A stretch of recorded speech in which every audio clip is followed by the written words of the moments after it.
So let's just go to a few sketchbooks. I hope you enjoy those. Here's just some quick sketches I did in Peru, and you can see that they're just super loose, not very detailed, and you know, that's okay, right? Most of these sketches were done in, you know, 30 seconds or a couple minutes of the hummingbirds coming back and forth, right? So I've just added color here to help me identify the species, right? So nothing at all fancy here, just having fun looking at the birds we're watching. And, you know, of course, the more you know about an organism, the faster you can draw it and paint it realistically. But these are just quick sketches of hummingbirds at Watercolor Lodge in Peru. Here's an example of just a monochrome painting. So that's basically just using one color. And that really helps to speed up the process when you're in the field. I was at Copan, which is some Mayan ruins in northern Honduras on the border of Guatemala. And so I didn't have long. I just mainly wanted to look at this this sculpture, and it was in, not marble, I can't forget, granite, I don't know. But it was just kind of gray. So I used just one color, and that also helped speed up the process. And I could just, you know, model three-dimensionally a little bit with the value, you know, with values. So that was really fun, and I was just sitting on the floor outside, the ground outside, looking at this sculpture. Incredible place. Now here's in Honduras. Now these, you can see, are a little bit farther along, right, these sketches, than the first hummingbirds I showed you. So that's just because I had a little bit more time, right? So everything doesn't have to be finished. Your sketchbook's just going to look the way it looks, depending on how much time you got observing the organisms. And usually I like to try to leave a couple pages blank when I'm doing a sketch of a species, so I can go back and if I see that species again, keep those sketches close by. So here I was lucky enough to be able to sit on a veranda and watch these birds. You know, I didn't even have binoculars. They were so close. So that was just real fun, and I was able to model them and add those colors a little bit better. Again, this isn't supposed to be even field guide level sketches. These are mainly just showing poses of the birds and showing the identifying features. These white-necked Jacobins obviously have this white neck here, and that helps you to identify them. And sketching and painting them, painting these colors, helps you to learn them, right? There's a lot of birds to learn. Oh yeah, here's an orchid.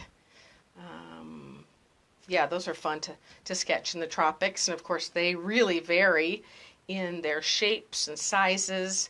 We saw orchids that were as big as your hand to ones barely visible, you know, like a millimeter large. Incredible diversity in the tropics of orchids.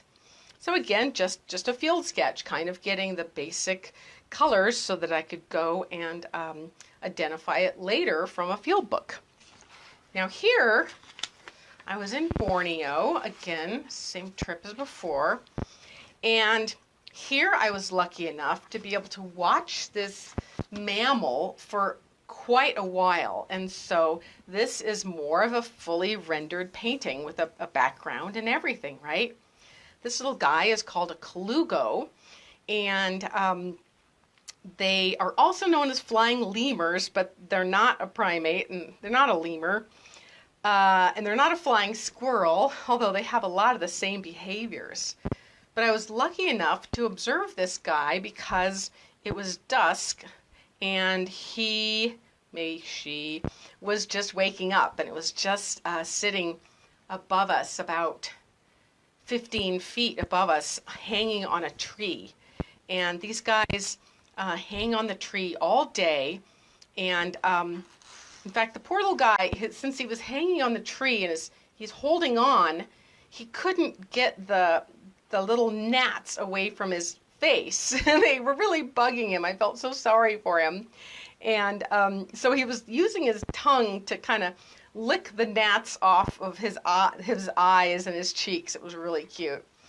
But so this sketch is a little bit more developed because I had about an hour to watch him until he woke up, then he climbed up the tree, then he pooped, then he flew off from the treetop down to another tree, and he glided about 20 feet. It was really amazing to watch. And then we were going to dinner right afterwards, so I was able to, keep working on the background and such more. Now, I was lucky enough to be looking at him through a spotting scope, and I know not everyone has that ability to have those kind of tools with them, binoculars and spotting scopes. But binoculars are great, and there are ones that you can get for not very much money, but you can also have the chance to sketch through binoculars and spotting scopes if you go like on your local Audubon chapter. Join an Audubon chapter and go on one of their weekly hikes, and they'll have professionals with binoculars and maybe spotting scopes that you can practice sketching from. And the fun thing about spotting scopes is you can put your camera, like this smartphone camera I'm recording with right now, you can put that right up to the spotting scope and take a picture, and that helps you to remember it. But why would you sketch right there in the field when you could take a picture of it and do it later? Well, there's lots of reasons, but one of the reasons is you're probably not going to get back to it. It's just so easy to take lots of pictures and never get back to things.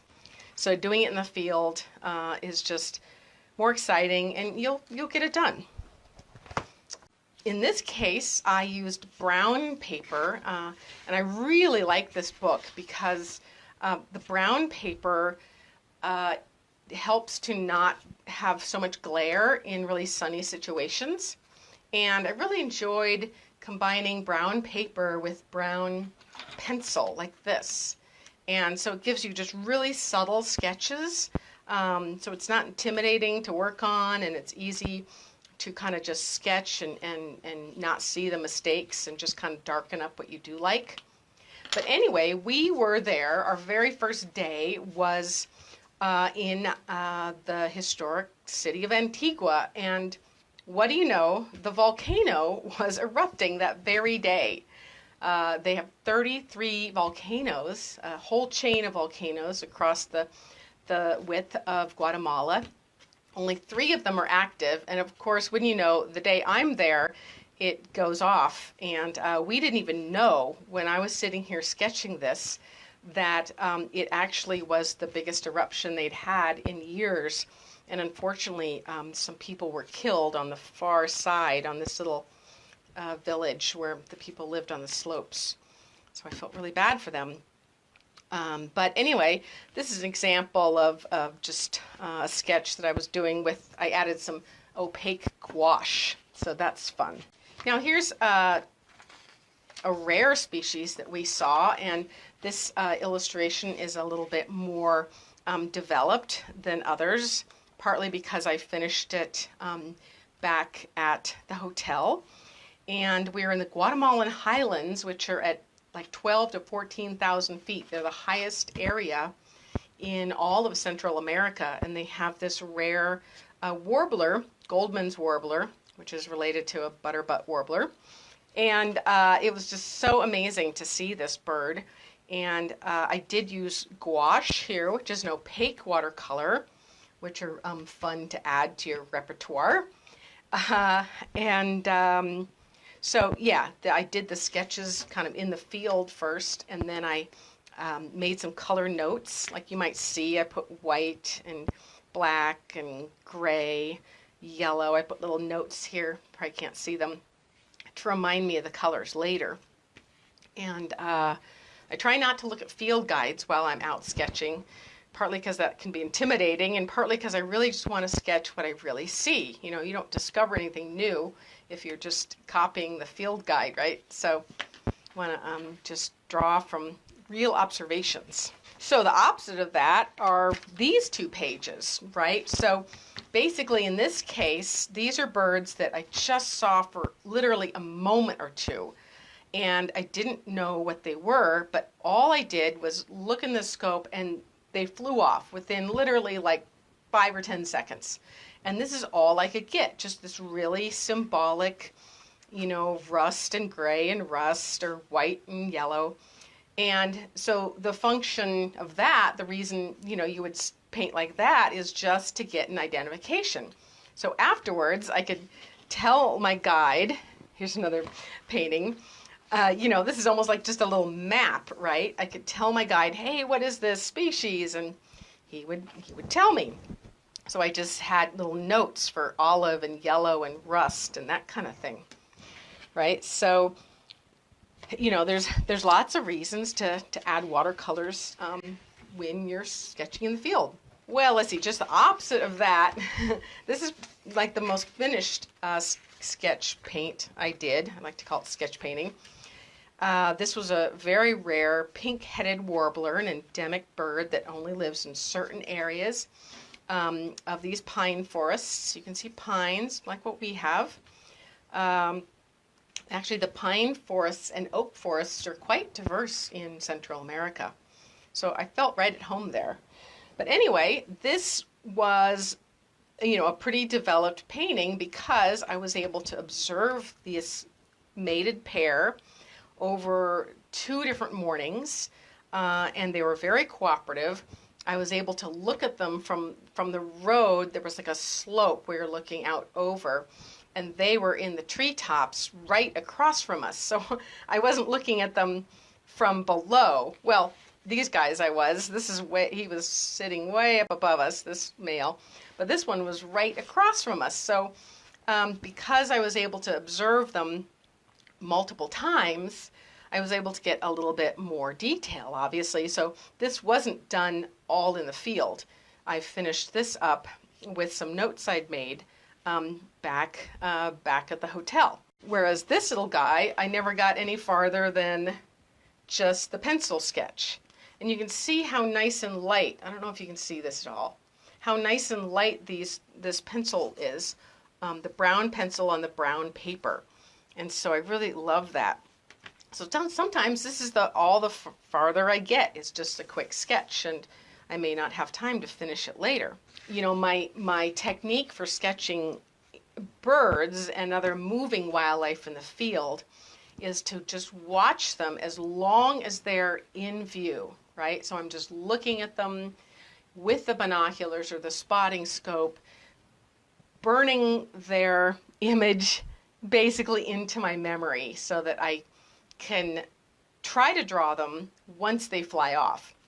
Now that takes a lot of practice, but basically some of these guys, well, like this guy, I guess, this sketch, that little hummingbird sat there for maybe a minute, and so I just looked and looked and looked, and it also helps to, you know, say to yourself, or even say out loud the characteristics. That was a tip I got from our friend Jack Laws, you've probably heard of as well.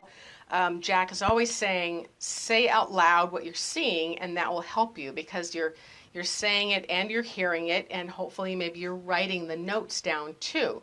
So you would be saying, you know, there's 2 different shades of pink on this bird and some maroon, and he's, you know, like a songbird with kind of a long tail and a small beak for insects and that kind of thing. So any kind of verbalizing you can do can help you to remember it. So like this guy, I was lucky that he sat there for quite a while, so I was drawing him, and then I added the colors later. This is a white colored mannequin, and you may know mannequins maybe from from the YouTube. You may have heard of the bird, what's it called? The Michael Jackson bird that jumps around on the stem very quickly. Those are mannequins. They have this really interesting dance they do, and they kind of make this clicking sound like that, sort of, that is made with, I believe they're wings, or maybe their tail, and it's very characteristic sound. There were some examples from my sketchbook. In this video, I also talked a little bit about why to use watercolors, why to use them in the field, why they're so fun and easy.